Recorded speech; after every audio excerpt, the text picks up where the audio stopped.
going to have to turn that back. And we probably got some sort of responsibility to extend the pathway out next to the project out at the college. So we're looking at $60,000 there. To me, I guess I don't see any downside. We've got a company that's stepped to the plate, that's willing to help us make this thing a reality. Let's push forward with it, and if it comes back to the point where we, if the bid comes back far more than what we can that we can handle, then we can always vote it down at that point. To me, it just seems like a win-win situation to keep pushing along with it, but that's my opinion. But the 500,000 was ours to start with. Do you want to get it back? Not very bad, not that way, not to get it back and throw it away. Well, at this rate, if we don't, I mean, in my opinion, if we don't take the $500,000, which was our money to begin with, we have an opportunity to get some of that money back. And if we don't take it, we're going to give our money to another community. That's the way I look at it. I mean,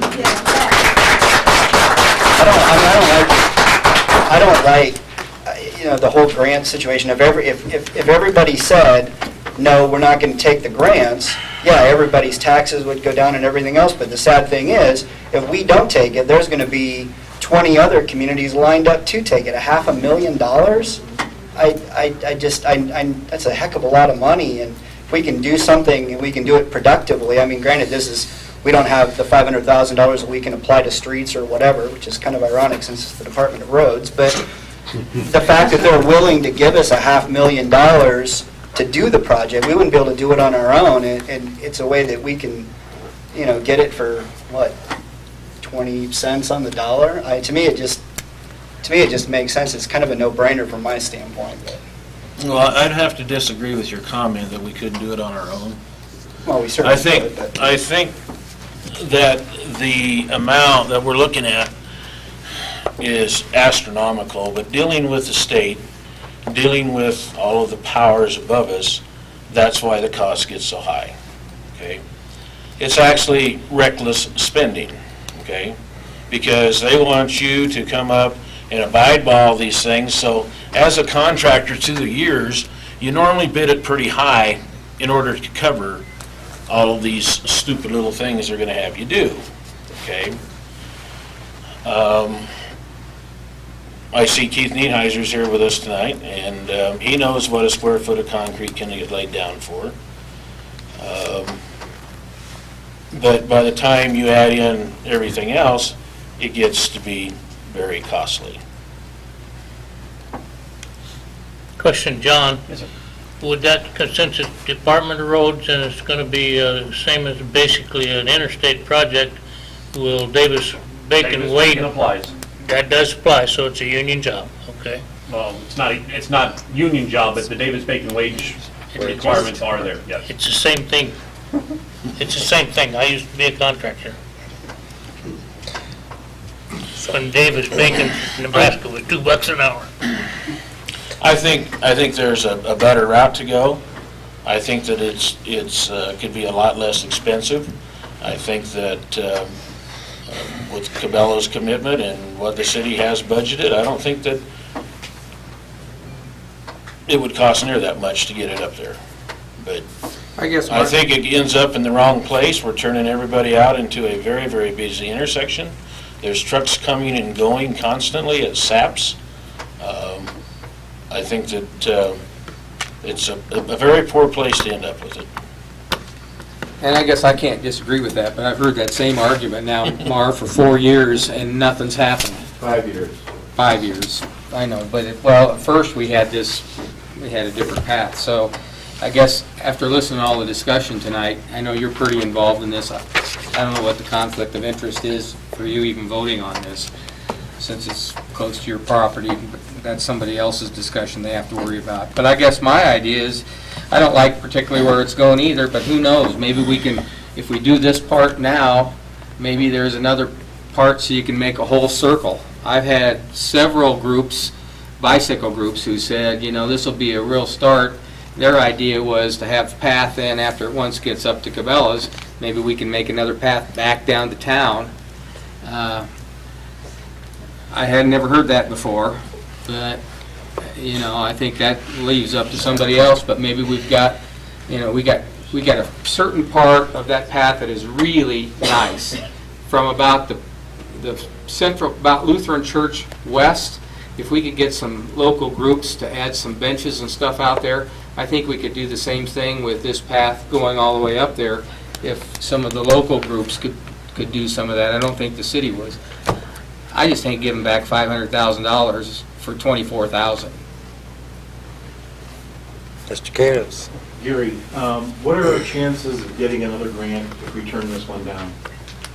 Well, I just think politically, and I mean, put yourself in their shoes. I mean, they go to the wall with us for 5 years. We still turn it down. I mean, you know, I'm the one who went down and made the original presentation, and I know how that process works. And you had basically 12 people appointed by the state from different walks of life that have a lot of statewide association response, or you know, they hold leadership roles in it.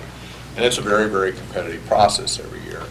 And I think, you know, staff and that committee would probably, I think it'd be fair to say we'd have a black mark on us. You know, you can't judge what people might think in the future. I just know how the politics of the situation works normally. And I don't think it would be reasonable to expect probably in the next 2, 3, 4 years for us to have a viable shot at another grant.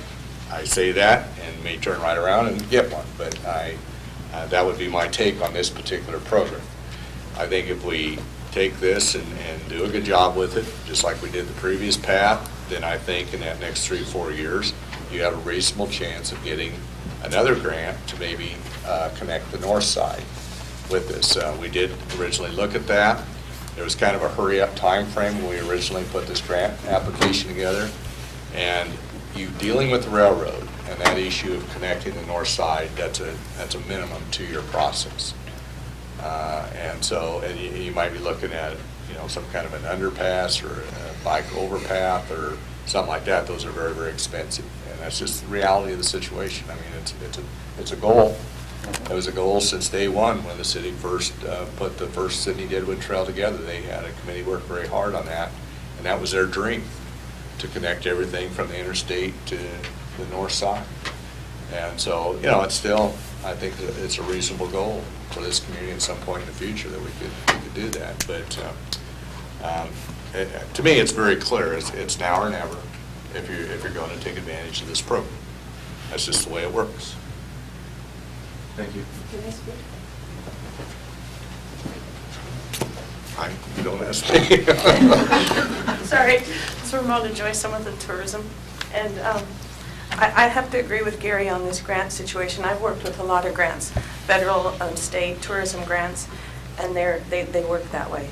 If you turn the grants down, there is the black mark on you. It takes a long time for you to get them to, again, have trust in you, confidence in you that you are going to go through with this and do what you say you're going to do. And it's not just Gary or the person who applies for the grant that the black mark will be on. It'd be on the whole community. So if somebody else in the community is going to go and try and get one of these grants, it's the whole community they're going to look at. And the other thing, you're talking about this walking path just ending at a dead end, like there's nowhere to go.